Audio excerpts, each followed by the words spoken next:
ট্রাইব্যুনালে গণহত্যার তদন্ত নিয়ে কথা বলছেন চিফ প্রসিকিউটর তাজুল ইসলাম। আমরা সরাসরি চলে যাচ্ছি সেখানে।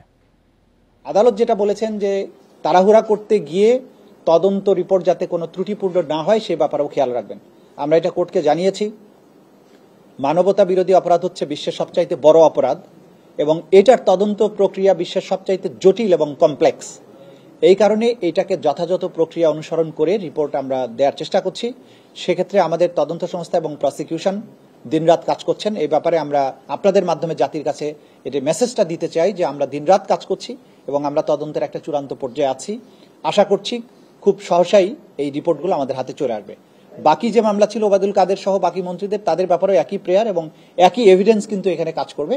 সেই হিসাবে তাদের ক্ষেত্রেও আমরা একই আবেদন জানিয়েছিলাম, আদালত সেটা মঞ্জুর করেছেন। আজকে আরেকজন আসামি সোলাইমান সেলিম, যিনি পুরান ঢাকার একজন সাবেক সংসদ সদস্য হাজী সেলিমের পুত্র, তার বিরুদ্ধে আগেই গ্রেপ্তারি পরোয়ানা জারি হয়েছিল।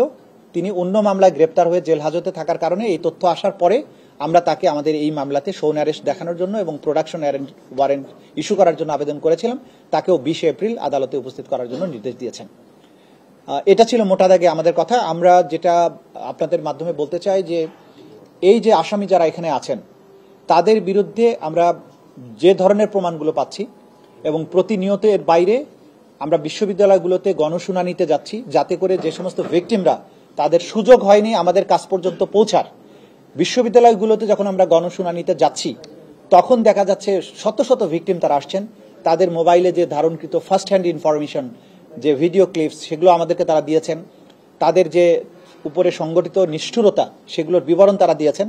ফলে আমাদের এই রিপোর্টগুলো আরো অনেক বেশি এক্সপান্ড হচ্ছে এবং আমরা প্ল্যান করেছি আগামী এই সপ্তাহে এবং আগামী সপ্তাহের মধ্যে আরো অনেকগুলো বিশ্ববিদ্যালয়ে এরকম গণশুনানিতে আমরা যাব এবং সে কারণে যেহেতু ঢাকাতে বেশি পরিমাণে হয়েছে, ঢাকার সবগুলো বিশ্ববিদ্যালয়ের কাছে যদি যাই, তাদের কাছে এই সংগৃহীত এই তথ্য প্রমাণগুলো আমাদের তদন্ত রিপোর্টকে অনেক বেশি এনরিচ করবে। সে কারণে এগুলোকে গুছানোর জন্য একটা সময়ের প্রয়োজন হবে। হাসপাতালগুলোর থেকে আমরা বুলেটগুলো জব্দ করেছি, যেগুলো শহীদদের গা থেকে বা আহতদের শরীর থেকে অপসারণ করা হয়েছে অপসারণের মাধ্যমে, সেগুলো জব্দ করা, সেগুলোর ফরেন্সিক করা, সেগুলোর কাজ আমাদের চলমান আছে এবং জাতিসংঘের রিপোর্টের সাথে এটার কিন্তু মিল আছে যে কোন ধরনের আগ্নেয়াস্ত্র থেকে গুলি করা হয়েছে সেগুলো আমরা পাচ্ছি। এই যে বিস্তৃত কাজ, একটা হত্যাকাণ্ড হলে খুব সহসাই রিপোর্ট দেওয়া সম্ভব ছিল। জাতিসংঘ বলেছে প্রায় 1,500, আমাদের কাছে 1,500 থেকে 2,000 এরকম তথ্য প্রমাণ আছে।